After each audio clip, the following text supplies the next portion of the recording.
แดดฮ้อนแห้งป้าโหพี่น้อยเอาสบายดีสบายดีสบายดี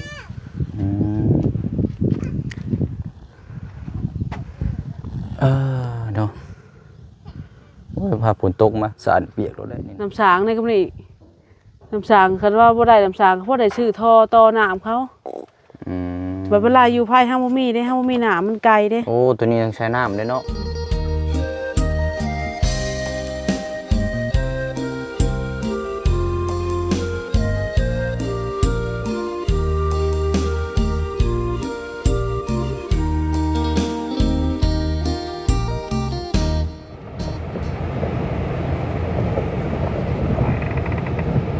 โอ้เนาะเขาเจ้าบ่ได้เล่นม่วนกันบ่นี่พี่น้อยเนาะหรือว่าอากาศมันร้อนมันเกินไปบ่จักอันนี้เนาะแลดแท้แลดว่าแล้วมื้อนี้กับพี่น้องเนาะแสบบีเลยแตกต่างกว่าเมื่อวานนี่พี่น้อยเนาะ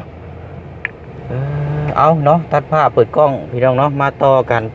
หลังจากคลิปที่แล้วก็ได้รับได้ชมคลิปพอคร่าวๆให้พี่ให้น้องที่ตามเบิ่งนํกันเนาะมื้อนี้ก็บุกเข้ามาฮอดบ้านแล้วพี่น้องเนาะบ้านส่งเนาะน่าจะขึ้นกับนครกระสอนภูมิวิหารแขวงสวรรณเขตเฮานี่แหละพี่น้องเนาะเอาทักทายสบายดีและสวัสดีพ่อแม่พี่น้องเบิดสุขุสุคนเด้อพี่น้องเนาะพอดีก็โทรแล้วพี่น้องเนาะโทรแล้วให้เรามารับเอาบ่เชิงถ่าอยู่นี่แหละเบิ่งก่อนเนาะว่าสิจังใดครอบครัวนี่พี่น้องเนาะติดตามเบิ่งนํกันว่านี่ก็ทางอาญาได้พี่น้องเนาะทางยาเพิ่นอยู่เมืองชนแหละเพิ่นขอความช่วยเหลือจากทีมงานแล้วก็ส่งคลิปตัวอย่างมาให้เบิ่งเนาะการกินการเป็นอยู่ว่าซั่นเนาะอาญาเพิ่นก็เลยส่งมาให้เบิ่งถ้ามีเวลาก็เข้าไปเบิ่งไปเยี่ยมยามเบิ่งให้ในเด้อว่าซั่นเนาะมื้อนี้ก็ถือว่าเอาพี่น้องเนาะเฮาก็ได้เว้านานแล้วแต่ว่ามื้อนั้นมื้อนี้อยู่บ่เชียงก็เลยตัดสินใจเอามื้อนี้ก็ลองเข้ามาเบิ่งเนาะแต่ก่อนหน้าก็มีหลายเคสอยู่เลยพี่น้องเนาะอยู่เคสนี่ก็สิประตูสสีเมืองบ่ที่ว่าประตูเราตาบ่ค่อยเห็นเราดิจิตาอะไรพี่น้องเนาะแต่ว่าปัจจุบันในตัวนี้บ่ฮู้ว่าเป็นจังไดพี่น้องเนาะเอาก็บ่ได้เข้ามานานแล้วบ้านนี้ก็ในรอบ1 ปีปลายแล้วบ่จักเนาะเอาเนาะเดี๋ยวจอดรอถ่ายอยู่นี่แล้วพี่น้องเนาะเพราะว่าบอกว่าเชียงบอกว่าถ่ายอยู่วัดนี้จังเข้าไปเบิ่งเนาะครอบครัวเพิ่นเป็นมากินกันจังใด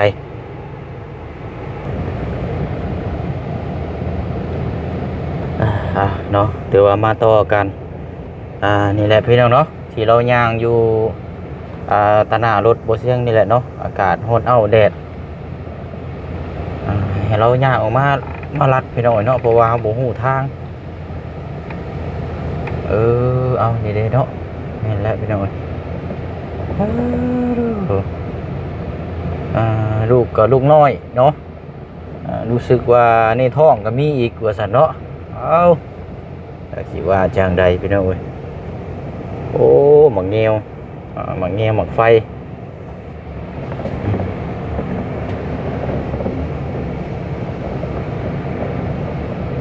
ใส่ดิแบบนี้พี่น้องเนาะมี3 แยกแบบนี้เนาะจอดถ่าแล้วนี่ก่อนแป๊บนึงพี่น้องใส่อันนี้เนาะ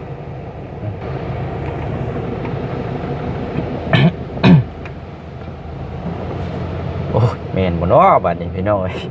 นึกว่าอยู่ป่าอยู่ดงแท้นี่เนาะ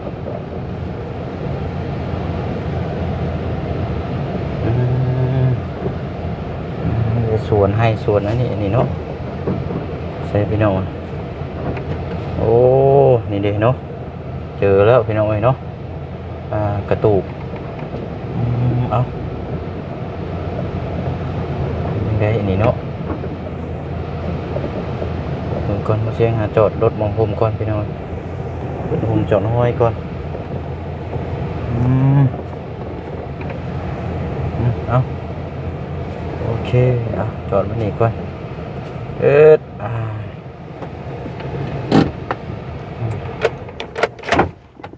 คนนี้บ่ลูกน้อยแล้วนะ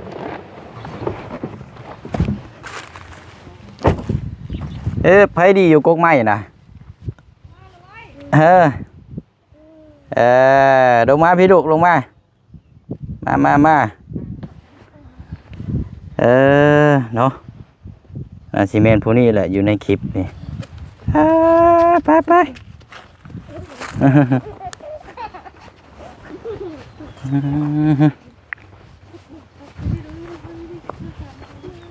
โอ้ยแดดนะเว้ยเนาะแดดฮ้อนแห้งป้าโหพี่น้อยเอาสบายดีปีใหม่บ่ได้ไปทางใดบ่ได้ไปเป็นไข้เบิด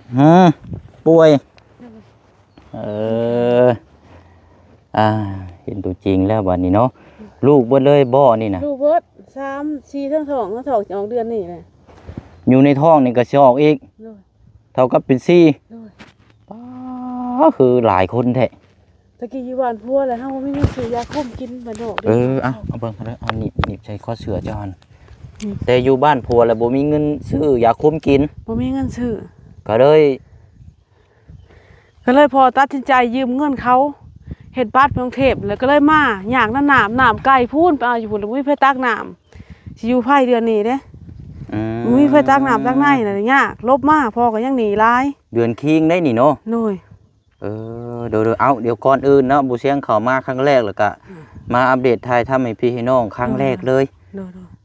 ชื่อในได้เจ้าน่ะเฮ้ยชื่อเทในได้ก็ชื่อเทโดยอายุจักปีแล้ว30 ปี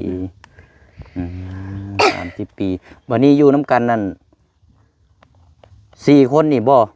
โดยผัวเจ้าได้ซะพวนไปทางให้เขาอีพูนอยู่เราทางเราให้เพื่อนเคิงจะให้ตาป้ายเพราะได้เงินซื้อเขากินอยากเบิกซื้อย่าลูกกับบ่หารทางยังเพื่อนเคิงให้ตาป้ายเพราะได้ซื้อเขากินบ่มีเขากินโดยเพื่อนก็เป็นไข่หักชูไปบ่มีเงินซื้อย่าให้ลูกพวนไปทางให้โดยอันนี้บ่หม่องนอนหม่องเช่าน่ะแม่นมาย้ายมาอยู่นี่แต่เฮิงแล้วบ่หาก็ได้2 เดือนอันนี้ดินเพิ่นขายประเทศขายล็อกนึง45,000ยังมีเงินจ่ายเพิ่นนี่มันกลายเดือนนึงแล้วบ่มีเงินถอกเพิ่นจักเพิ่นสิให้อยู่หรือบ่เพิ่นให้มาจำเดือนนึงก่อนหากบ่มีเงินจักเพิ่นให้อยู่หรือบ่นี่ก็ได้มันเป็นล็อกล็อกละเท่าใดก็45,000โดยเดี๋ยวอันนี้นั่นชุมเจ้ามาอยู่ดินเพิ่นซื่อโดยยังบ่ทันได้จ่ายเงินยังบ่ทันได้มีจ่ายยังทันมียังเลยคันสิว่าก็หาเงินได้แล้วจังอยู่เนาะโดยมาอยู่นี่น่ะได้2 เดือนสิเข้า2 เดือนแหละสิเข้า2 เดือนนี่แล้วจักเจ้าของบ่สิให้อยู่เฮิงเลยบ่เพราะว่าเฮาบ่มีเงินมาจำมาเด้บางเทื่อเพิ่นก็บ่อยากให้อยู่บ่ได้แล้วเฮาบ่มีเงินมาจำเพิ่นขายเป็นล็อกประเภทเป็นล็อกแสดงว่าแถวหม่องเจ้าอยู่นี่ก็เป็นดินจัดสรรอันนี้เนาะดินจัดสรรโดยแม่ดินจัดสรรเป็นตอนเนาะ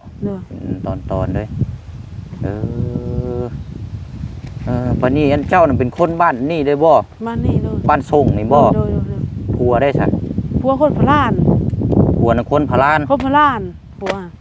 คนอันนี้บ่คนลาวเทิงบ่คนลาวเทิงเขาไปไหนคนบาทเพิ่นกระซกกระแซนเขาไปไหนพุ่นกระซกกระแซนโดยเขาไปทั้งจัดซุ่มเด้จัดซุ่มน้าแก่เขาไปไหนน้าแก่แถวเวลาฝนตกกันไปเสียบ่ได้อยู่บ้านเพิ่นตำเขาเอ้ายามฝนตกก็ลำบากไปจังไปบ่ได้ฝนตกทางยากมื้อนี้ก็ได้พากันย้ายมาอยู่พี่โดยที่ดินนั้นทั้งพ่อกับแม่บ่ได้มีบ่ซะอันทั้งพ่อแม่ก็มีก็บ่หลายที่ดินก็ได้น้องก็หลายคนเขาก็ออกเฮือนมันก็จิเลยดินหั่นมันก็หลายคนแล้วหลายคนเพิ่นก็ภาระเพิ่นเฮาก็บ่เป็นภาระเพิ่นเฮาก็ยังมีของตัวเองเพิ่นก็ภาระเพิ่นก็หลายแล้วเพิ่นก็เลี้ยงลูกเฮากกเด้ผัวเฮาตายปาแต่ถือผ้า4 เดือนก็เลยเพิ่นก็เลี้ยงลูกเฮาแน่เลี้ยงลูกน้องสาวแน่เพิ่นก็หาเช้ากินค่ำโดยเพิ่นก็ทุกข์อันนั้นก็ได้เนาะพี่น้องอันนี้ลูกผู้เดียวบ่เลยบ่ผู้เดียวบ่เลย3-4 คนในท้องเนาะผู้นี้บ่ลูกกกนะโน้ยก็เรียบร้อยเนาะนางจะบีเนาะว่าสิไปทางให้ไปบ่ได้เป็นใครทางให้ไผนะพ พูนเราอยู่บ้านกลางว่าจะขี่ผ่านมาพุ่นย่างลัด ให้ ดงพุ่นดง เจ้าเองบ่ บ่ให้เขาเจ้าจ้างให้ทาง อ๋อ พอได้มีซื้อเงินซื้อข้าวกิน อืม เขาเจ้าจ้างทางก็เลยไป เป็นนี่ได้คือว่าบ่มีข้าวมีน้ำกินบ่ได้เฮ็ดให้เฮ็ดนาบ่ เฮ็ดอยู่บ้านย่าได้ข้าว20 สอบย่าเสียบ่ได้เฮ็ดบุญให้ย่า10 สอบแล้วก็สิกิน10 สอบเบิดเลย อืม หน้าบ่หลาย พอได้อยู่ได้กินเนาะ เด้อ เอ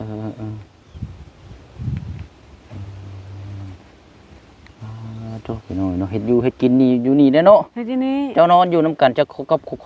ครัวอยู่นี่นะ ครอบครัวเดียวเฉพาะลูกกับ ซุมเจ้าอยู่นี่บ่ เด้อน้ำก็ไปเอาพุ่นแล้วบ่จะขี่รถกาขึ้นมาบ่ได้พูนหามาอยู่ น้ำใส่เห็นบ่ โดดไปหาบ่อยู่พูน เออก ายยังบ่มีน้ำ บ่ลูก เออ นี่เลย ซื้อนี่ได้ก็ อันนี้น้ำใส น้ำใสเนาะ อันนี้ส้มโอ ส้มโอ อันนี้พุทธชร พุทธสอนโอ้ไม่ได้ซื้อแบบอันนี้เนาะเอออ้าวเนาะพอดีทางย่าเพิ่นแชทมาบอก เด้อ เจ้าก็ฮู้เพิ่นอยู่ดอกว่า ฮู้เพราะว่าขอความช่วยเหลือนำเพิ่นทุกข์แห้ง อืม เขาวกินก็บ่มีลงไปเอาเขาวหน้าวัดมันก็มากินหาโลหาบ่ทันหาอยู่ของหาบ่ทันลูกก็หลายมีแต่หญ้าซอยเป็นกระถางเป็นหยังก็มีแต่หญ้าซอยเพิ่นซอยปุกกิเพิ่นซอยหน้าวัด โดยที่ดินที่ร้อนเนาะบ่มี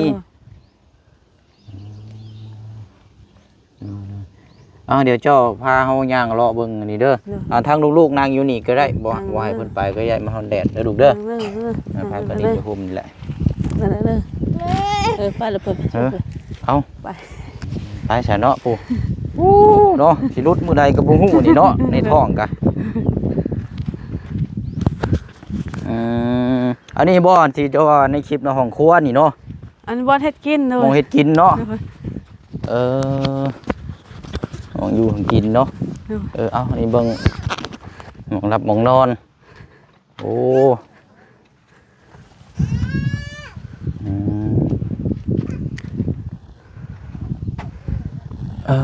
เนาะ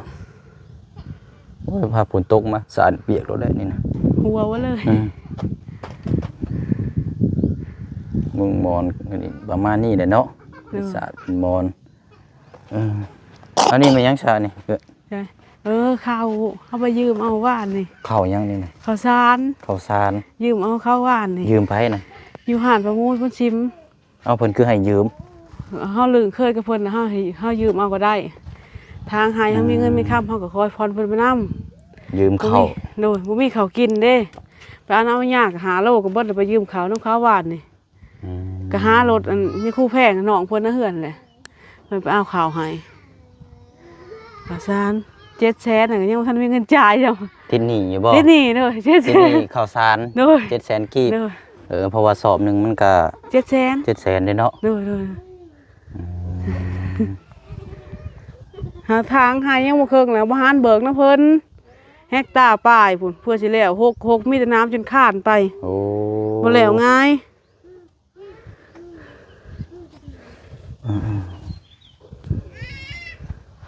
อันนี้มันยังจะว่าเคยค้าขายบักไม้บักตอกบ่จ๊ะ บ่เจ๊เอาให้มาใส่เครื่อง อ๋อ แพงไว้ใส่เครื่อง เข่งมาไว้ใส่เครื่องของเนาะ เด้อใส่เครื่องใส่ของเพิ่นเก็บมาให้เจ๊นะเทิงนี่เพิ่นเก็บมาให้กระตากระปุ้งเพิ่นเก็บให้บ่ได้ใส่เครื่องเฮามาบ่ได้มีเสียบ่มีถั่วมีบวงมีแต่แท่งบาทให้เก็บให้พุ่นละใบ2ใบ ถ้วยบวงนี่บ่ โดย เออ มีแต่แท่งบาทนะให้ หากก็ยกย้ายมาเนาะ หาก็ย้ายมาเป็นพรมเป็นหยังก็ย่าเอาให้มาแต่วัด ย่าอยู่วัดเพิ่นเอาให้เนาะ โดย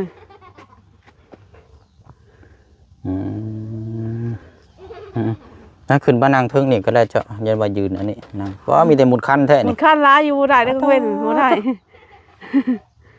โหดแท้นี่เนาะ โดย อันผู้ในท้องนั่นผู้หญิงบ่คือผู้ชาย ยังบ่ฮู้เฮายังบ่มีเงินไปกวดเลย เอาบ่ได้ฝากท้องผักหยังบ่ เฮาบ่มีเงินไปรถก็บ่มีไปเฮ็ดเวียกกันย่างแต่ละมื้อหั่น ยังบ่มีรถ บ่ได้ฝากคันเพิ่นยังบ่ฮู้ว่าผู้หญิงหรือผู้ชายเนาะ บ่ฮู้ ดิ้นแห้งอยู่บ่คนน้อย บ่มีแต่มันมักปั่นแล้วก็เจ็บเฮาย่างไปก็เดียวก็มันปั่นเฮาเจ็บเลยเฮาอยู่ บ่ให้เพิ่นหยอกกันเด้ให้เพิ่นยิ้ม ห้ามอย่าพากี่ยอกันลูกห้ามห้ามห้ามห้ามห้ามไว้ทางไงพังควบมันเบาลูกอย่าหยอกกันพอหายได้เด้อนั่นนี่ดูหน่อย บ่ให้เพิ่นหยอกกันปั่นแล้วมันเริ่มเลยนี่เนาะเอาขึ้นมานั่งพี่ก็ได้อาจารย์มานั่งเครื่องพี่ก็ได้คันว่าคันคลอดนี่ก็อยู่นี่ได้นี่เนาะ อยู่นี่นี่ในหัวตีนจะเลยนี่ อยู่นี่บ่ อยู่ในหัวตีนจะเลยโลด ตามที่มงนี่แล้วเนาะ อย่าดื้อเด้อหยอกกันนั่นเด้อพี่ลูกพี่มาขึ้นพี่ ขึ้นให้ลูกขึ้นมาก็ได้ลูกขึ้นเลย ขึ้นมันไหลพี่ไปคอยนั่งนี่ดูนั่งนี่ นั่งลงนั่งลง นั่งลงสมอบสมขาดีลูกใช่ยีหรอกเนาะบอกง่ายสอนฟังอยู่ลูกเต้ากะดื้อเด้อห่อนเนาะห่อนเลยอยู่บ่ได้คันฝนตกหรือป๊บบ่อยู่ตู่ผู้เจ้าตู่เท่านั้นก็ฝนตกอันนั้นบ่ตู่ไผซะตัวนั้นน่ะบ่จักดินให้เมืองจักตู่ไผบ่จักก็ได้พากับไปอยู่หันเนาะโดยก็ฝนตกก็ลบไปอยู่หั่นแหละดิอยู่หั่นท่าไปลูกนั่งน้ำแม่เจ้าหั่นแล้วนั่งตรงนี้ล่ะจะโรยแหละจะโรยแล้วบ่บอกภาษาละเทิงบ่เป็นเอาบอกเป็นแต่ภาษาลาวบ่ยังอยู่แสดงว่าเพิ่นมาอยู่ลาวแต่หึงน่ะเนาะบ่เมื่อพุ่นแหละบ่อยากว่าภาษาละเทิงบ่เข้าใจเด้แล้วว่าแต่ภาษาลาวเขาลิ้นแต่เขาอยู่พุ่นก็อยู่ป่ามันสวนมันบ่ได้อยู่ในบ้านอยู่ในป่าในดงลิ้นแต่เขา2คน3คนนี่อยู่ป่ามันป่ามันสวนมันเนาะบัดนี้สิมาปักหลักปักฐานอยู่พี่เลยซะบ่โดยสิมาอยู่พี่เลยแหละว่าอยู่นี่มันไกลความเจริญแน่ไปใช้ก็สะดวกสบายแน่ในบ้านในเมืองนี่เนาะโดยมันไกลโพดมันนอกโพดมันยังบ่พัฒนาอีกพุ่นคันเชื่อว่าก็ห่างไกลตัวเมืองเวลาเจ็บไข้เลยป่วยนี่ก็ยากเนาะยากอีกพุ่นน้องสิคลอดออกมาแล้วบัดนี้เฮ็ดนี่ได้บัดนี้ลูกฮะอ้าวสมเจ้าบัดนี้เนาะจักปีแล้วผู้กก5 ปีป้ายอันนี้4 ปีป้ายอันนี้4 ปีโอ้เนาะ4 คนพ่อเด้อบัดนี้เด้อซื้อยาคุมมากินเด้อป้าเอาน้ำยังบ่พออยู่พอกินบนลูกยังไหลหลุดออกมาเนาะไวเลยพี่น้องเอ้ยยากและลำบากได้เนาะลำบากหาเงินกับบ่ผู้นึงแน่นึงบ่ผู้นึงแน่นึงว่าเจ็บไข้เลยป่วยมานี่แหละไข้ก็นอนอยู่แหละต่อกันพอแห้งแล้วเนาะไข้บ่เลยต่อกันบ่เลยนี่ฮะก็ไข้แน่มื้อเช้ามื้อนี้ลูกก็บ่ได้อันนี้ก็ไข้หายองยานี่ไงว่านั่นจะกินขนมได้ยี่บ่ซะฮะกินนมได้ยี่บ่เป็นไข่กินได้ยี่บ่ขนมยังบ่ทันได้กินข้าวบ่ซุมเจ้ายังกินข้าวกับเกลือนี่ข้าวกับเกลือกินข้าวกับเกลือไม่ได้กินบ่ข้าวกับเกลือบ่เช้ามื้อกินข้าวกับเกลือแซ่บอยู่บ่บ่กินข้าวกับน้ำตาล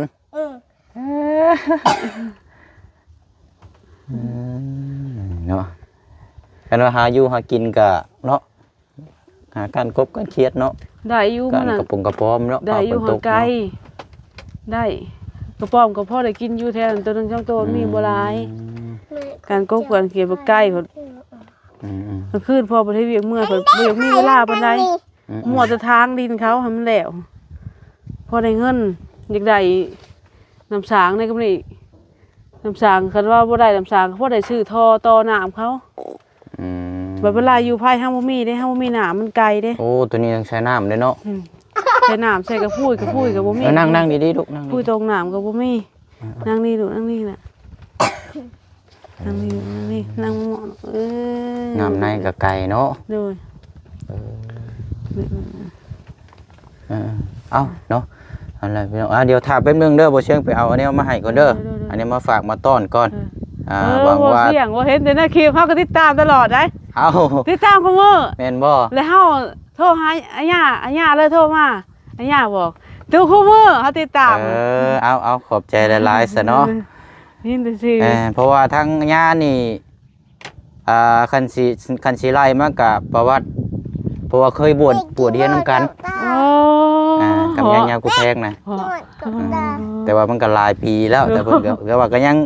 สื่อสารสัมพันธ์คือเก่าแหละเพิ่นก็อยากให้ไปเยี่ยมยามอยู่เมืองชนพุ่นแต่ว่าบ่ได้ไปมีเวลาเอาแป๊บนึงลูกเด้อบุละดดกันเนาะโอ้แดดแห้งได้มื้อนี่ผ้าห่มผ้ามอนพื้นนี่มีจักพื้นสารสะเท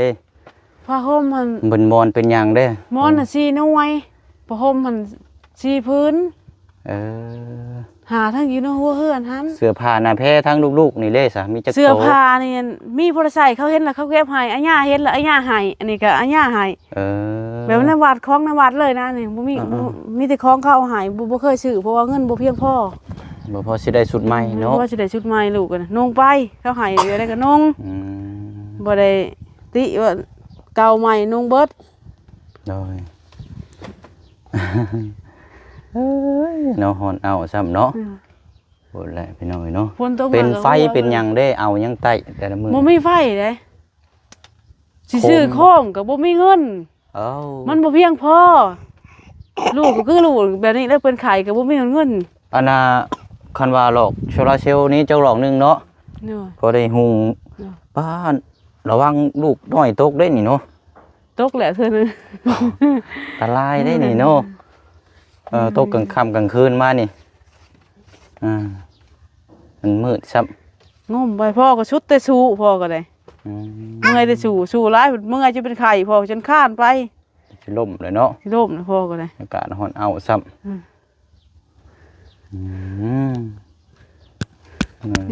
นั่งนี่นั่งเนาะเอาพี่น้อยเนาะเป็นอันนั่งจะดีลูกละนั่งนี่บ่ดื้อได้ลูกบ่ดื้อเด้อลูกเด้อบ่ดื้อเด้อนั่งนี่นั่งประเภทก่อนลูกนั่งประเภทก่อนคันดื้อน่ะบ่เสียงบ่มาหาได้เห็นบ่อีหลาเบิ่งในคลิปเห็นบ่อีหลามาซอยอีหลาแน่เห็นบ่ในคลิปอีหลาว่าเอานี่แหละเห็นแล้วบ่นี่เจ้านมมือเด้อนมมืองามๆเด้อลูกเด้อนมมืองามเด้อหั่นแหละบ่ให้ย่างมาเด้อบัดนี้เด้อย่างเด้อเอาเฮ็ดนี่ได้ก่อนนมมือกันลูกเอามีอยู่2ชุดเด้อลูกเด้อโดยสิบ่เว้าลูกโดยว่าสิโดยอันนี้เพิ่นห้องว่านี่ได้ก็เบิ่งอยู่อีหลาฮู้จักบ่โดยสิโดยมันคือหยังอีหยังลูกบ่จักซ้ำบาดนี่ฮ้อนอีหลาบ่ฮู้อีหลาบ่เคยได้กินนี่บ่จักเนาะเอาเป็นกระปุ้นฮ้อนเนาะแต่บ้านเฮาก็เป็นฟือหั่นแหละดีลูกดีล่ะอันนี้เอาไว้พากันให้ลูกกินเด้อเด้อสาวเทเนาะฮ้อนเอาไว้ดองเนาะเอาบัดนี้ก็สิได้หวนเต้ากลับแล้วบัดนี้มีแต่ว่ามีโอกาสเดี๋ยวสิเข้ามาเยี่ยมมายามใหม่เนาะอันน่ะคือในต้องการตัวนี้คือคนน้อยตัวนี้นั่นต้องการที่สุดนั่นคือยังเอาตัวนี้นะเท่านี้เพราะอยากได้น้ำอยากได้กระพุ้ยแล้วก็อยากได้ท่อเน่งน้ำมาน้ำเขาบ่มีกระพุ้ยเลยกระพุ้ยใส่กับบ่มีน้ำมันไกลอยู่บ่ไกลแล้วผู้คันถ้ามีท่อต่อนี่เอาอันนี้บ่นี่เฮือนหลังนี่เฮือนหลังนี้บ่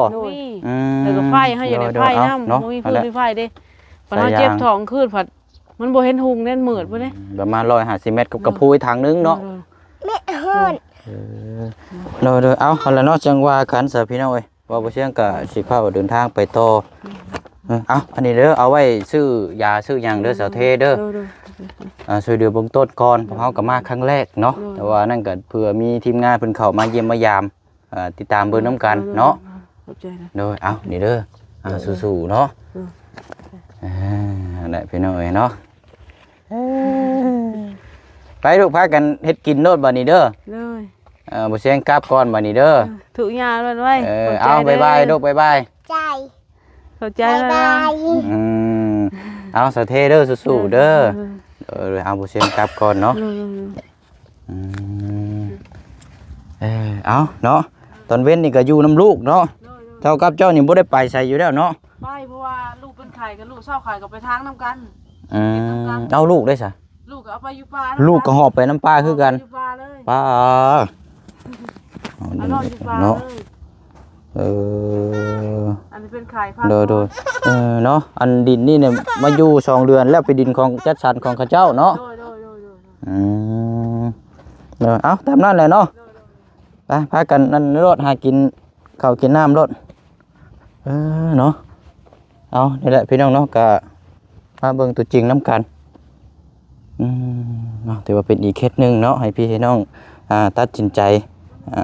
เบิ่งความเมตตาเบิ่งน้ำกันหั่นแหละพี่น้องเนาะภาพเหินซานลูกเต้ากะลายกำลังสิคลอดกำลังสิรุดออกอีกก็อีกบ่กี่มื้อพี่น้องเนาะต้องการสุดกระแม่นน้ำกับกระถางสายยางแล้วมาต่อจากเฮือนเขาเจ้าหั่นแหละมาเพื่อเวลาคลอดลูกคลอดหยังมาก็เพื่อมันอันนี้พี่น้องเนาะเพื่อสะดวกสบายในจังน้อยเนาะเว้าเรื่องที่ดินแปลงนี้ก็คือเราเว้ามาแหละพี่น้องเนาะตอนนึงเพิ่นอยากได้45,000แต่ว่าคมกองคมยาวนี่ก็สิอยู่แถวนี้แหละเนาะมันก็มีรักแลนอยู่พี่น้องเพิ่นก็หมายไว้อยู่เนาะไปตามนั้นแหละบัดนี้พี่น้องเนาะทางบ่แซงก็สิได้ล่ำลาพ่อแม่พี่น้องก็สิได้เดินทางไปต่ออีกก่อนบัดนี้พี่น้องเนาะเอาขอมกขอบใจขอบบุญขอบคุณพี่น้อง FC คือเก่าคือเดิมเด้อพี่น้องเด้อเนาะอยู่ดีมีแฮงอยู่เย็นเป็นสุขสุขกายสุขใจเนาะพี่น้องเนาะพบกันในคลิปหน้าเนาะคลิปนี้บ๊ายบายเด้อพี่น้องเด้อสวัสดี